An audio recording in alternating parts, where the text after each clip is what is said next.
నమస్కారం ETV news కి స్వాగతం. ముందుగా ముఖ్యాంశాలు. నేడు ముఖ్యమంత్రిగా బాధ్యతలు స్వీకరించనున్న చంద్రబాబు. చరిత్రలో నిలిచిపోయేలా మొదటి 5 సంతకాలు.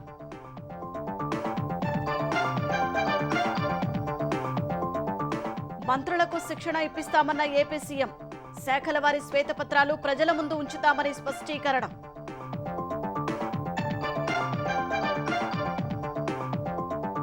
తెలంగాణలో గొర్రెల పథకం అక్రమాలపై ఈడీ విచారణ. 700 కోట్ల అవినీతిలో మనీ లాండరింగ్ కోణంపై దర్యాప్తు.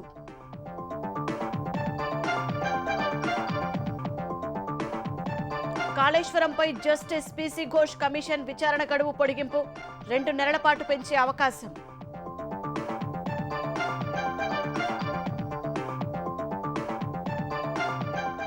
నీట్ పై నేడు సుప్రీంకోర్టులో విచారణ.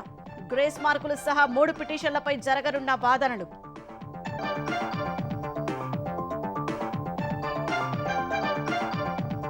నేడు ఇటలీ పర్యటనకు వెళ్లనున్న ప్రధాని నరేంద్ర మోదీ. G7 దేశాల వార్షిక శిఖరాగ్ర సమావేశానికి హాజరు.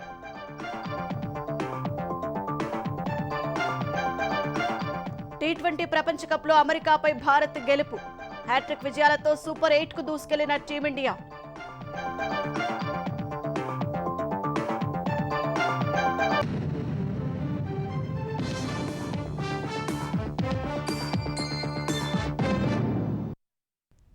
అసెంబ్లీ ఎన్నికల్లో చరిత్రాత్మక విజయాన్ని సాధించిన చంద్రబాబు అంతే స్థాయిలో ఇచ్చిన హామీలను నిలబెట్టుకుంటూ చరిత్రలో నిలిచిపోయేలా మొదటి 5 సంతకాలు చేయనున్నారు. యువతకు పెద్దపీట వేసేలా మెగా డిఎస్సీపై తొలి సంతకం చేస్తారు. ప్రజల్లో ఆందోళన తీర్చేలా ల్యాండ్ టైటిలింగ్ యాక్ట్ రద్దుపై 2వ సంతకం. వృద్ధులు, వితంతువులకు, దివ్యాంగులకు, ఒంటరి మహిళలకు అండగా నిలిచేలా పింఛన్ల పెంపుపై 3వ సంతకం చేయనున్నారు. నైపుణ్యగణన, అన్న కంటిల పునరుద్ధరణ దస్త్రాలపైన సంతకాలు పెట్టనున్నారు. ఏపీ సచివాలయంలోని మొదటి బ్లాక్లోని సీఎం ఛాంబర్లో ఈ సాయంత్రం 4:41 ముఖ్యమంత్రిగా బాధ్యతలు స్వీకరించిన అనంతరం ఈ సంతకాలు చేస్తారు. ముఖ్యమంత్రిగా నేడు బాధ్యతలు స్వీకరించనున్న చంద్రబాబు ఎన్నికల్లో ఇచ్చిన హామీల మేరకు తొలి సంతకాన్ని మెగా డిఎస్సీ నిర్వహణ దస్త్రంపై చేయనున్నారు. అనంతరం వైకాపా ప్రభుత్వంలో ఇచ్చిన డిఎస్సీని సవరించి కొత్తగా ప్రకటన విడుదల చేయాల్సి ఉంటుంది. పాఠశాల విద్యాశాఖలో ఖాళీలపై గత 2 నుంచి 3 రోజులుగా అధికారులు వివరాలు సేకరిస్తున్నారు. ఆయా విద్యా సంస్థల్లో 13,000కు పైగా పోస్టులు ఖాళీ ఉన్నట్లు ప్రాథమికంగా నివేదిక రూపొందించారు. వీటిపై సీఎం చంద్రబాబుతో చర్చించి అధికారికంగా ప్రకటించే అవకాశం ఉంది. ప్రజల్ని అత్యంత భయకంపితుల్ని చేసిన ల్యాండ్ టైటిలింగ్ యాక్టు రద్దుపై చంద్రబాబు 2వ సంతకం చేయనున్నారు. ప్రజల స్థిరాస్తుల్ని కొట్టేయడానికి జగన్ ప్రభుత్వం అత్యంత దుర్మార్గమైన ఈ చట్టాన్ని 2023 అక్టోబర్ 31న తీసుకొచ్చింది. ఈ రాకాసి చట్టం ముసుగులో ప్రభుత్వ, ప్రైవేటు వ్యక్తుల భూభక్షణకు ఆస్కారమిచ్చేలా వివిధ సెక్షన్లను పొందుపర్చారు.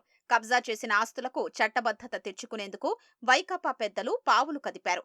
ఈ చట్టాన్ని చూసిన న్యాయాధికారులు, న్యాయమూర్తులు సైతం ముక్కున వేలేసుకున్నారు. సామాన్యుల ఆస్తులకు ఈ చట్టంతో రక్షణ లేకుండా పోతుందని న్యాయవాదులు, మేధావులు, నిపుణులు గొంతు చించుకున్న వైకాపా ప్రభుత్వం పెడచెవిన పెట్టింది.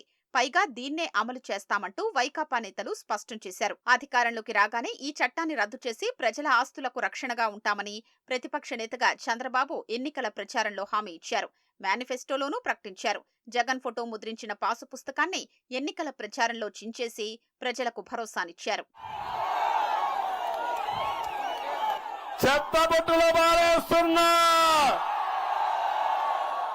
2014లో అధికారంలోకి రాగానే చంద్రబాబు అప్పటికి 200 రూపాయలుగా ఉన్న పింఛన్ను 5 రెట్లు పెంచి 1000 రూపాయలు చేశారు. ఆ తరువాత దాన్ని 2000కు పెంచారు. 2024 ఎన్నికల ప్రచారంలో 4000కు పెంచుతామని హామీ ఇచ్చారు. అంతేకాదు ఏప్రిల్ నుంచి పెంచిన పింఛన్ను వర్తింపజేస్తామని ప్రకటించారు. దివ్యాంగులకు పింఛన్ను 6000 రూపాయలకు పెంచుతామని హామీ ఇచ్చారు. పింఛను పెంపు హామీల్ని నెరవేరుస్తూ చంద్రబాబు 3వ సంతకం చేయనున్నారు.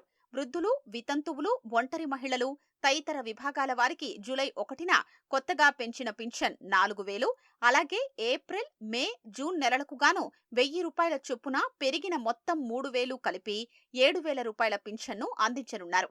ఆగస్టు నుంచి లబ్ధిదారులకు 4000 రూపాయల పింఛన్ అందనుంది. గత తెలుగుదేశం ప్రభుత్వ హయాంలో రాష్ట్ర వ్యాప్తంగా 183 అన్న క్యాంటీన్లు ప్రారంభించారు. అల్పాహారం, భోజనాన్ని 5 రూపాయలకే అందించారు. సగటున రోజుకు రాష్ట్ర వ్యాప్తంగా 2.5 లక్షల మంది అల్పాహారం, భోజనం తినేవారు. ఇందుకుగాను అప్పటి తెలుగుదేశం ప్రభుత్వం సుమారు 31 కోట్లు ఖర్చు చేసింది.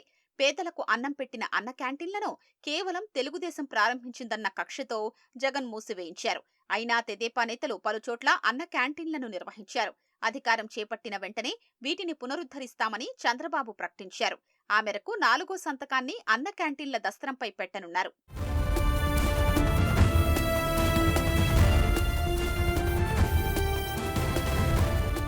యువత ఉన్నత స్థాయి విద్య అభ్యసించినా దానికి తగ్గట్టు ఉద్యోగాలు రాకపోవడానికి ప్రధాన కారణం తగిన నైపుణ్యం లేకపోవడమే. ఈ సమస్య పరిష్కారానికే కూటమి నేతలు ఎన్నికల్లో నైపుణ్య గణన హామీనిచ్చారు. చంద్రబాబు 5 సంతకాన్ని ఈ దస్త్రంపైనే పెట్టనున్నారు.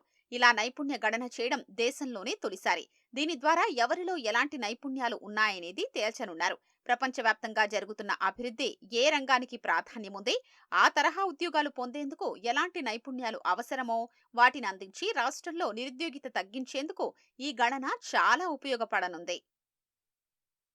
శ్రీవారి దర్శనార్థం సీఎం చంద్రబాబు కుటుంబ సమేతంగా బుధవారం రాత్రి తిరుమల చేరుకున్నారు. భువనేశ్వరి, లోకేష్, బ్రాహ్మణి, దేవాన్స్తో కలిసి శ్రీ గాయత్రి నిలయానికి వెళ్లారు. ఇవాళ ఉదయం వీఐపీ బ్రేక్ సమయంలో కుటుంబ సమేతంగా శ్రీవారిని దర్శించుకోనున్నారు. చంద్రబాబు చేరుకున్న అతిథి గృహానికి ఎదురుగా ఉన్న చైర్మన్ క్యాంపు కార్యాలయం వద్ద వేచి ఉన్న కార్యకర్తలు చంద్రబాబు వెళ్తుండగా ఒక్కసారి తమను కలిసి వెళ్లాలని అభ్యర్థించారు. దీంతో వర్షంలోనూ గొడుగుతో ఆయన వారి వద్దకు వెళ్లి అందరినీ పలకరించారు. మరోవైపు సీఎం హోదాలో తిరుమలకు చేరుకున్న చంద్రబాబు పట్ల టీటీడీ అధికారులు నిర్లక్ష్యంగా వ్యవహరించారు. ప్రోటోకాల్ ప్రకారం వాహనం వద్ద పుష్పగుచ్చం అందజేసి స్వాగతం పలకాల్సిన అధికారులు అతిథి గృహం లోపలే ఉండి పుష్పగుచ్చం ఇవ్వబోయారు. తీసుకునేందుకు నిరాకరించిన చంద్రబాబు కనీసం వాళ్ల వైపు కూడా చూడలేదు. అక్కడే ఉన్న మాజీ ఎమ్మెల్యే నెలవల సుబ్రహ్మణ్యం, ఇతర పార్టీ నేతలు ఇచ్చిన పుష్పగుచ్చాలు తీసుకున్నారు. శాఖల్లో దస్త్రాలు ఎలా నిర్వహించాలి, చేయాల్సిన చేయకూడని పనులేంటి అనే అంశాలపై మంత్రులకు శిక్షణ ఇప్పిస్తామని ముఖ్యమంత్రి చంద్రబాబు తెలిపారు. శాఖల వారి శ్వేతపత్రాలు రూపొందించి ప్రజల ముందు ఉంచుతామన్నారు. మంత్రులకు సహకరించేందుకు ఎంబీఏ అర్హత కలిగిన వారిని నియమిస్తామని పేర్కొన్నారు. ముఖ్యమంత్రిగా ప్రమాణ స్వీకారం అనంతరం ఉండవల్లిలోని నివాసంలో తనను కలిసిన మంత్రులతో చంద్రబాబు గంటకు పైగా మాట్లాడారు. రోజువారీ కార్యకలాపాల్లో మంత్రులకు సహకరించేందుకు ఎంబీఏ అర్హత కలిగిన వారిని నియమిస్తామని అమాత్యులతో అన్నారు. శాఖల వారి శ్వేతపత్రాలు సిద్ధం చేసి ప్రజల ముందు ఉంచుదామని, జగన్ హయాంలో రివర్స్ విధానాలు, అరాచకాల్ని ప్రజలకు వివరిద్దామన్నారు. గత ప్రభుత్వంలోని మంత్రుల వద్ద పనిచేసిన పీఏలను నియమించుకోవద్దని సూచించారు. ఓఎస్డీలు, పీఎస్ల విషయంలోనూ అప్రమత్తంగా ఉండాలన్నారు. జగన్ ప్రభుత్వంలో మంత్రుల వద్ద పనిచేసిన సిబ్బందిని దరిచేరనివ్వొద్దని స్పష్టం చేశారు. పనితీరు ద్వారా మంత్రిత్వ శాఖలకు వన్నె తేవాల్సిన బాధ్యత మంత్రులదేనని చంద్రబాబు తేల్చి చెప్పారు. ప్రజలకు సేవ చేయడానికి ఇదో అపూర్వ అవకాశమన్న చంద్రబాబు మరింత కష్టపడి పనిచేసి మంచి పేరు తెచ్చుకోవాలని మంత్రులకు దిశానిర్దేశం చేశారు. ప్రతి ఫైలును క్షుణ్ణంగా పరిశీలించాకే సంతకం పెట్టాలని సూచించారు. ఉమ్మడి ఏపీ నవ్యాంధ్ర తొలి సీఎంగా తాను ఎదుర్కొన్న సవాళ్లు, అప్పటి రాజకీయ, సామాజిక, ఆర్థిక పరిస్థితులు, ప్రస్తుత స్థితిగతులను మంత్రులకు వివరించారు. జగన్ నాశనం చేసిన వ్యవస్థల్ని ప్రక్షాళన చేస్తూ రాష్ట్ర పునర్నిర్మాణంలో మంత్రులది కీలక బాధ్యత కావాలని నిర్దేశించారు. పరిపాలనలో తీసుకోవాల్సిన జాగ్రత్తలపై మంత్రులకు చంద్రబాబు దిశానిర్దేశం చేశారు. కేటాయించిన శాఖకు పూర్తిస్థాయి న్యాయం చేయాల్సిన బాధ్యత ఉందన్నారు. అధికారులతో సమన్వయం చేసుకుంటూ శాఖాపరంగా ప్రజలకు చేకూరాల్సిన లబ్ధిపై దృష్టి పెట్టాలని సూచించారు. మంత్రుల్లో చాలా మంది ఉన్నత విద్యావంతులు, యువకులు ఉన్నారన్న చంద్రబాబు ఉత్సాహంగా పనిచేయాలని పిలుపునిచ్చారు. తప్పులు జరగనివ్వొద్దని, వ్యవస్థలను చక్కదిద్ది రాష్ట్ర పునర్నిర్మాణంలో భాగస్వాములు కావాలని స్పష్టం చేశారు. ఆంధ్రప్రదేశ్లో చారిత్రాత్మకమైన మెజారిటీతో అధికారంలోకి తీసుకొచ్చిన ప్రజల ఆశయాలకు అనుగుణంగా సీఎం చంద్రబాబు, మంత్రి పవన్ కళ్యాణ్ నిలవాలని ఏపీసీసీ అధ్యక్షురాలు షర్మిల ఆకాంక్షించారు. ఈ మేరకు ఇరువురు నేతలను అభినందిస్తూ లేఖ రాసిన షర్మిల సీఎం సహా ప్రమాణం చేసిన పవన్ కళ్యాణ్కు రాష్ట్ర కేబినెట్ను అభినందించారు. గడిచిన 5 ఏళ్లలో జరిగిన విశృంఖల పాలన, దానివల్ల జరిగిన నష్టాలు తెలిసినందున రాష్ట్రాన్ని మళ్లీ గాడిలో పెట్టాలని ఆకాంక్షించారు. సుదీర్ఘ అనుభవం ఉన్న నేతగా నిష్పాక్షికంగా పరిస్థితులను చక్కదిద్దాల్సిందిగా అభ్యర్థిస్తూ లేఖ రాశారు. తెలంగాణలో సంచలనం సృష్టించిన గొర్రెల పంపిణీ పథకంలో అక్రమాలపై కేంద్ర ఎన్ఫోర్స్మెంట్ డైరెక్టరేట్ ఈడీ దృష్టి సారించింది. మనీ లాండరింగ్ నిరోధక చట్టం విచారణ చేపట్టనున్నామని, ఆ పథకానికి చెందిన పూర్తి సమాచారం ఇవ్వాలని రాష్ట్ర గొర్రెలు మేకల అభివృద్ధి సమాఖ్య మేనేజింగ్ డైరెక్టర్కు హైదరాబాద్లోని ఈడీ జోనల్ కార్యాలయం సంయుక్త సంచాలకుడు లేఖ రాశారు. గొర్రెల కొనుగోలు పేరిట దాదాపు 700 కోట్ల కుంభకోణం జరిగిందన్న ఆరోపణలపై ఇప్పటికే ఏసీబీ విచారణ చేస్తుండగా ఈడీ రంగంలోకి దిగింది. భారీగా డబ్బు చేతులు మారినట్లు అభియోగాలు వెల్లువెత్తడం, ఇతర రాష్ట్రాల్లో లింకులుండడంతో అందులో మనీ లాండరింగ్ కోణంపై దర్యాప్తు చేయనుంది. జిల్లాల వారీగా లబ్ధిదారుల పేర్లు, వారి చిరునామాలు, ఫోన్ నంబర్లు, బ్యాంకు ఖాతాల వివరాలు తదితర సమాచారం ఇవ్వాలని కోరింది. గొర్రెల కొనుగోళ్లకి సమాఖ్య నుంచి ఏ జిల్లాల అధికారుల ఖాతాల్లో నిధులు జమ చేశారో వారి వివరాలు ఇవ్వాలని ఈడీ కోరింది. కాళేశ్వరంపై విచారణ చేస్తున్న జస్టిస్ పిసి ఘోష్ న్యాయ విచారణ గడువును పొడిగించనున్నట్లు తెలిసింది. మేడిగడ్డ బ్యారేజీ 7వ బ్లాక్ కుంగి పియర్స్ గేట్లు దెబ్బతినడం, అన్నారం, సుందిళ్ల బ్యారేజీలలో సీపీజీలు సహా పలు సమస్యలు వెలుగులోకి రావడంతో ప్రభుత్వం సుప్రీంకోర్టు మాజీ న్యాయమూర్తి జస్టిస్ పిసి ఘోష్తో న్యాయ విచారణ కమిషన్ను నియమించింది. 100 రోజుల్లో దర్యాప్తు పూర్తి చేసి జూన్ వరకు నివేదిక ఇవ్వాలని కోరింది. అయితే ఎన్నికల కోడ్ వంటి కారణాలతో ప్రభుత్వ ఉత్తర్వులు ఆలస్యంగా న్యాయమూర్తికి చేరడంతో పని ప్రారంభించడంలో జాప్యం జరిగింది. మేడిగడ్డ, అన్నారం, సుందిళ్ల బ్యారేజీలను పరిశీలించడం సహా బ్యారేజీల ఇంజనీర్లు గతంలో ఆ పనుల భాగస్వాములై ఉండి పదవి విరమణ చేసిన వారు, బ్యారేజీల నిర్మాణ సంస్థల ప్రతినిధులను ఇప్పటి వరకు కమిషన్ విచారించింది. వారందరినీ వ్యక్తిగతంగా అఫిడవిట్లు దాఖలు చేయమని కోరింది. అఫిడవిట్లు వచ్చిన తర్వాత వాటిని విశ్లేషించాల్సి ఉంది. వాటన్నింటికీ సమయం పట్టే అవకాశం ఉన్నందున గడువు పొడిగించాలని ప్రభుత్వం నిర్ణయించినట్లు తెలిసింది. 2 నెలల పాటు పొడిగించనున్నట్లు సమాచారం. త్వరలోనే ఇందుకు సంబంధించిన ఆదేశాలు వెలువడతాయని నీటిపారుదల శాఖ ఉన్నత స్థాయి వర్గాలు తెలిపాయి.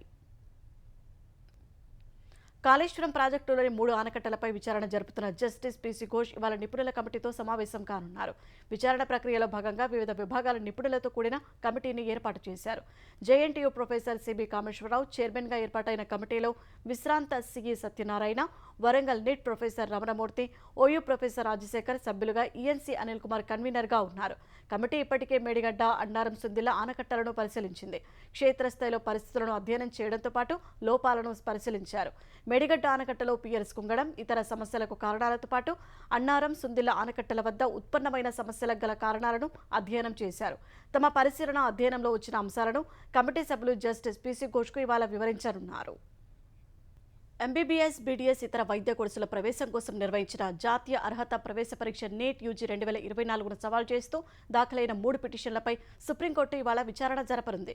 జస్టిస్ విక్రమ్నాథ్, జస్టిస్ సందీప్ మెహతాలతో కూడిన వెకేషన్ బెంచ్ ఈ పిటిషన్లపై వాదనను విననుందని సుప్రీంకోర్టు రిజిస్ట్రీ తెలిపింది.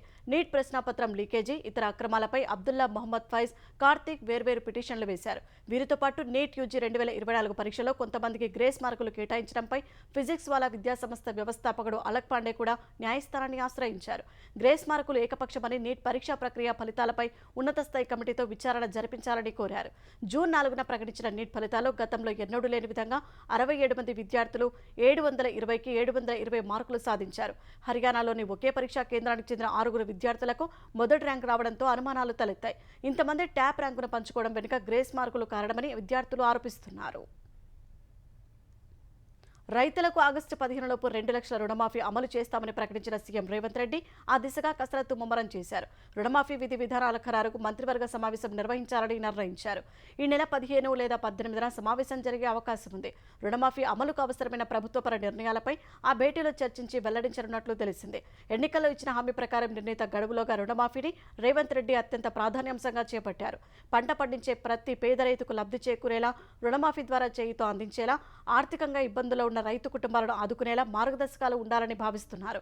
రుణమాఫీ అమలుకు ఎన్ని నిధులు అవసరం, అందుబాటులో ఉన్న వనరులు, నిధుల సమీకరణకు ప్రత్యామ్నాయ మార్గాలను ప్రభుత్వం పరిశీలిస్తోంది. రుణమాఫీ అమలుకు ఏ తేదీని కటాఫ్గా తీసుకోవాలి, అర్హులైన రైతుల గుర్తింపునకు విధి విధానాలు ఎలా ఉండాలనే అంశంపై కసరత్తు మొదలుపెట్టింది. పూర్తిస్థాయి బడ్జెట్ తయారీ కోసం వచ్చే మంగళవారం నుంచి తెలంగాణలో సన్నాహక సమావేశాలు జరగనున్నాయి. అన్ని శాఖల మంత్రులు, ఉన్నతాధికారులతో ఉప ముఖ్యమంత్రి మల్లు భట్టి విక్రమార్క భేటీ కానున్నారు. ఆయా శాఖల పరిధిలోని పథకాల వ్యయానికి సంబంధించిన ప్రతిపాదనలపై చర్చించి పద్దులను సిద్ధం చేయనున్నారు. ఇటీవలి ప్రభుత్వ ప్రకటనను దృష్టిలో ఉంచుకొని కొత్త పథకాలకై ఖర్చు వివరాలను ప్రత్యేకంగా రూపొందించాలని ఆర్థిక శాఖ స్పష్టం చేసింది. నిర్వహణ వ్యయానికి సంబంధించి గతంలో ఇచ్చిన ప్రతిపాదన ఆధారంగా కేటాయింపు చేయనున్నట్లు పేర్కొంది. పథకాలకు సంబంధించిన వ్యయ ప్రతిపాదనలను ఆయా శాఖలు ఈ నెల 12 నుంచి 15 వరకు ఆర్థిక శాఖ పోర్టల్లో ఆన్లైన్ విధానంలో పొందుపర్చాల్సి ఉంటుంది. ఆయా శాఖల సచివాలయ పరిపాలన విభాగాలు ఆ ప్రతిపాదనలు పరిశీలించి తమ అభిప్రాయాలతో ఈ నెల 18వ తేదీలోగా ఆర్థిక శాఖకు పంపాల్సి ఉంటుంది. అదే రోజు నుంచి శాఖల వారీగా బడ్జెట్ సన్నాహక సమావేశాలు జరగనున్నాయి. ఆయా శాఖల మంత్రులు, కార్యదర్శులు, శాఖాధిపతులతో ఉప ముఖ్యమంత్రి మల్లు భట్టి విక్రమార్క ఆ రోజు నుంచి సమావేశం కానున్నారు.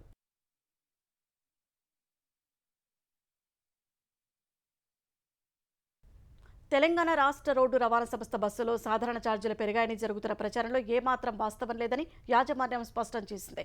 సాధారణ ఛార్జీలు యథాతథంగానే ఉన్నాయని సంస్థ ప్రకటించింది. హైవేలపై టోల్ ఛార్జీలను పెంచుతూ కేంద్ర ప్రభుత్వం ఇటీవల నిర్ణయం తీసుకుంది. ఆ పెంచిన టోల్ ఛార్జీల మేరకు టికెట్లోని టోల్ సెస్ను సంస్థ సవరించిందని స్పష్టం చేసింది. ఈ సవరించిన టోల్ సెస్ ఈ నెల 3వ తేదీ నుంచి అమల్లోకి వచ్చిందని పేర్కొంది. టోల్ ప్లాజాలున్న రూట్లలోనే టోల్ సెస్ను యాజమాన్యం సవరించిందని యాజమాన్యం వెల్లడించింది. సాధారణ రూట్లలో టికెట్ ఛార్జీలో ఎలాంటి మార్పులు లేవని తెలిపింది. తెలంగాణలో ఉద్యోగుల విభజన బదిలీలకు సంబంధించిన 317/46 జీవోలపై అభ్యంతరాలు వినతులను మరో 2 కొత్త ఆప్షన్లను చేర్చి ఆన్లైన్లో దరఖాస్తులను స్వీకరించాలని కేబినెట్ సబ్ కమిటీ నిర్ణయించింది. గతంలో 10 జిల్లాల్లో పనిచేసిన ప్రభుత్వ ఉద్యోగులను 33 జిల్లాలకు విభజించేందుకు గత ప్రభుత్వం 317/46 జీవోలను జారీ చేసింది. అయితే ఆ జీవోలోని మార్గదర్శకాలతో తమకు తీవ్ర అన్యాయం జరిగిందని పలు శాఖల్లోని ఉద్యోగులు అప్పటి నుంచి ఆందోళన, అభ్యంతరం వ్యక్తం చేస్తున్నారు. ఉద్యోగుల అభ్యంతరాలను పరిశీలించి పరిష్కరించేందుకు వైద్యారోగ్య శాఖ మంత్రి దామోదర రాజనరసింహ, చైర్మన్గా పొన్నం ప్రభాకర్, దుద్దిళ్ల శ్రీధర్ బాబు సభ్యులుగా కేబినెట్ సబ్ కమిటీని ప్రభుత్వం ఏర్పాటు చేసింది.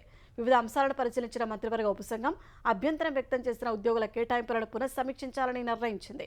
ఆన్లైన్ దరఖాస్తులో మరో 2 ఆప్షన్లు ఇవ్వాలని నిర్ణయించింది. స్వస్థలం, కేంద్ర ప్రభుత్వ ఉద్యోగం చేసిన భార్య లేదా భర్త అనే ఆప్షన్లను చేర్చనున్నారు. ఈ నెల 24 నుంచి 30 వరకు వెబ్సైట్ ద్వారా దరఖాస్తులను స్వీకరించాలని కేబినెట్ సబ్ కమిటీ నిర్ణయించింది. రాష్ట్రాభివృద్ధిని ప్రజా సంక్షేమాన్ని గాలికి వదిలేస్తూ ప్రజలు సహించారనే దానికి ఈ ఎన్నికల నిదర్శనమని భాజపా రాష్ట్ర అధ్యక్షులు పురంధేశ్వరి ఉద్ఘాటించారు. గత ప్రభుత్వం చేసిన అవినీతి పాలనకు తగిన గుణపాఠం చెప్పారని తెలిపారు. విజయవాడలోని భాజపా రాష్ట్ర కార్యాలయంలో నిర్వహించిన పదాధికారుల సమావేశంలో ఆమె పాల్గొన్నారు. ఈ సమావేశానికి పార్టీ తరపున గెలిచిన ఎంపీలు, ఎమ్మెల్యేలు హాజరయ్యారు. రాజధాని, పోలవరం నిర్మాణాలను డబుల్ ఇంజిన్ సర్కారు సహకారంతో ముందుకు తీసుకెళ్తామని పురంధేశ్వరి తెలిపారు. మోదీ స్ఫూర్తి, చంద్రబాబు యుక్తి, పవన్ శక్తి నినాదంతో ఆంధ్రప్రదేశ్ అభివృద్ధి దిశలో పయనిస్తుందని ఆశాభావం వ్యక్తం చేశారు. ఇది చిన్న విజయం కాదు, అద్భుతమైనటువంటి విజయం. ఈ విజయాన్ని మనం ఆనందిస్తున్నటువంటి సందర్భంలోనే దీనిలో మనకి ఒక హెచ్చరిక, ఒక గమనిక కూడా ఉన్నది అని చెప్పి ప్రతి ఒక్కరూ గుర్తించవలసినటువంటి అవసరం ఉన్నది అని చెప్పి నేను భావిస్తున్నాను. ఈ యొక్క విజయాన్ని కనుక మనం చూసినట్లయితే గడిచిన 5 సంవత్సరాల కాలం ప్రజలు ఎదుర్కొన్నటువంటి ఇబ్బందులు ఏవైతే ఉన్నాయో, అందులోనూ రాష్ట్రంలో ఏ మాత్రం కూడా అభివృద్ధి చేయకుండా అవినీతిలో మునిగి తేలుతూ వ్యవహరించినటువంటి తీరుకి ప్రజలు ఒక అద్భుతమైనటువంటి గుణపాఠాన్ని ఇచ్చారు అని చెప్పి మనం అందరం కూడా ఇక్కడ అర్థం చేసుకోవాల్సినటువంటి విషయం. ఆంధ్రప్రదేశ్లో ప్రభుత్వం మారిన వైకాపా మూకల దాడులు మాత్రం ఆగడం లేదు. నెల్లూరు జిల్లా అనంతసాగరం మండలం శంకరనగరంలో చంద్రబాబు ప్రమాణ స్వీకారాన్ని పురస్కరించుకుని తెలుగుదేశం కార్యకర్తలు సంబరాలు చేసుకుంటుండగా వైకాపా నాయకులు, కార్యకర్తలు దాడి చేశారు. దాడిలో 7 తెలుగుదేశం కార్యకర్తలకు తీవ్ర గాయాలు కాగా 3 పరిస్థితి విషమంగా ఉంది. సమాచారం అందుకున్న పోలీసులు గ్రామంలో పికెట్ ఏర్పాటు చేశారు. మేము ఈరోజు రామనారాయణ రెడ్డి, చంద్రబాబు నాయుడు రవాణా స్వీకారం కాబట్టి మా ఊర్లో మేము డీజే పెట్టుకొని పిల్లకాయలు ఎగత్తా అన్ని వీధులు తిరుక్కొని ఆ పార్లపల్లి రవి వాళ్ళ వైసీపీ నాయకుడు వాళ్ళ ఇంటి మీదుగా ఎదుర్కొంటూ వెళ్ళిపోతాం. వాళ్ళు ఆ కర్రలు తీసుకొని ఇప్పుడు ముందుకు వచ్చేసారు. వీళ్ళు భయపడి వీళ్ళు ముందుకు పోయితే మన వాళ్ళు గొడ్డలతో మోగిపల్లి శ్రీగారిని గొడ్డలతో నరికారు. ఈ కరోళ్ళు కర్రలతో రాళ్లతో పోయేసరికి ఏ తగిలేది కూడా తెలియదు అసలు. పోయినసారి నేను ఎక్సైజ్ పంచాయతీ నా ఇంటి ముందు గంట సేపు ముందు కాల్చుకుంటా ఎగరుతా ఉంటే నేను కనీసం ఇంట్లో వచ్చి బయటికి కూడా రాలేదు. అల్లూరి సీతారామరాజు జిల్లా పాడేరు ఘాట్ రోడ్లో లారీ బోల్తా పడి 3 మృతి చెందగా 12 మందికి తీవ్ర గాయాలయ్యాయి. పెదమైరలో జాతర ముగించుకొని సౌండ్ బాక్సులతో వెళ్తున్న లారీ బ్రేకులు విఫలమై బోల్తా పడింది.